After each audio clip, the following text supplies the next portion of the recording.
kwento, karanasan,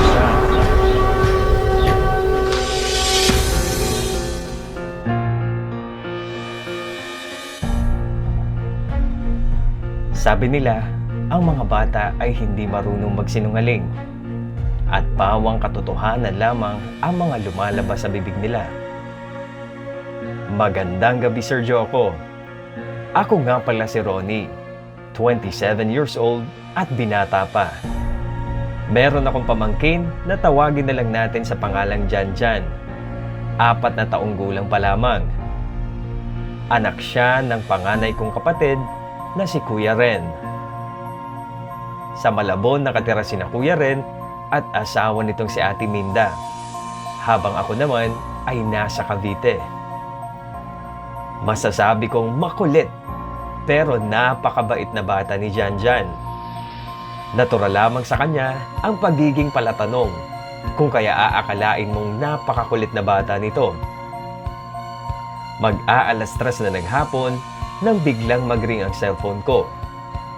At nang tingnan ko ito, ay si Kuya Ren pala yung tumatawag. Agad kong sinagot ang tawag niya. Tinanong ako ni Kuya Ren kung pwede ko bang bantayan si Janjan dahil pupunta silang mag-asawa sa isang probinsya para sa isang seminar na sila ang magiging tagapagsalita. Pareho kasi silang nasa networking na mag-asawa. At medyo masama rin daw ang pakiramdam ni Janjan kaya hindi na nila ito pwedeng isama pa. Pumayag naman ako na bantayan ang aking pamangkin, kung kaya naghanda agad ako at pumunta ng bahay ni na Kuya Ren gamit ang aking motorsiklo. Mga bandang alas 7 na ng gabi nang makarating ako sa Malabon. At pagkatapos naming maghapunan, ay agad umalis si Kuya Ren at Ate Minda. Nung mga oras na yun ay hindi pa kami inaantok. At dahil hindi pa kami inaantok ni Janjan, ay nanood muna kami ng TV. Hindi pa nga umaabot ng mga 30 minutos ng panonood ng TV, ay nakatulog agad itong pamangkin ko. Inisip ko na dahil siguro sa pagod kakalaro maghapon. Ang ginawa ko, Sir Joko, ay binuhat ko agad ito at dinala ko sa kwarto niya. Pagkahatid ko sa pamangkin ko, ay bumaba naman agad ako para ituloy yung panonood ng TV. Maya-maya pa, ay narinig kong umiiyak si Janjan.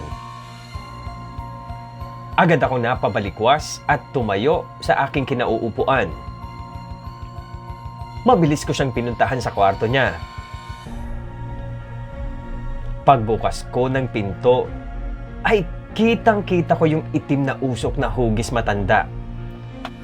At lumingon pa ito sa akin. Dahan-dahan itong naglaho sa paningin ko. Noong mga oras din na yon, ay wala akong nagawa kundi labanan yung takot na nararamdaman ko dahil inisip ko yung kalagayan ng aking pamangkin na halos hindi na makagalaw sa sobrang takot. Agad kong nilapitan at tinanong kung ayos lang ba ito. Nanginginig itong tumugon at sinabing meron daw na monster sa kwarto niya at nasa ilalim daw ng kama. At para kumalma ito, ay sinabi ko sa kanya na hindi totoo ang mga monster. Sa TV lamang at mga pelikula ito nakikita. Pero hindi pa rin ito tumigil sa kanyang pag-iyak. Mas lalo pa itong lumakas, Sir Joko. Naisip ko na baka makatulong kung sasabihin ko sa kanya na titingnan ko ang ilalim ng kama niya para masiguro na wala talaga. Agad naman itong tumango sa akin. At kahit medyo kinakabahan ako, ay sinilip ko pa rin ang ilalim ng kama ng pamangkin ko. Nang nasa ilalim na ako ng kama ng aking pamangkin, halos humiwalay ang kaluluwa ko sa katawan ko sa sobrang takot na naramdaman ko. Dahil nakita ko sa ilalim ng kama niya si Janjan, ang aking pamangkin. Nakatakip ang kamay niya sa kanyang bibig at takot na takot ito. Nakatingin siya sa akin at sinabi niya sa mahinang boses na paalisin ko raw ang monster sa kanyang kama. Umiiyak ito at nagmamakaawa sa akin. Maya-maya ay biglang tumigil sa pag-iyak ang batang nasa ibabaw ng kama.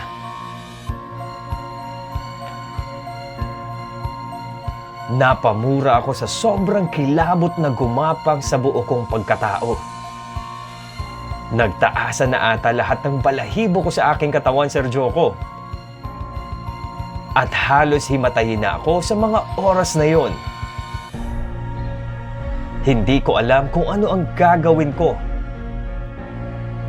Maya-maya ay naramdaman ko ang unti-unting paggalaw ng bata sa ibabaw ng kama.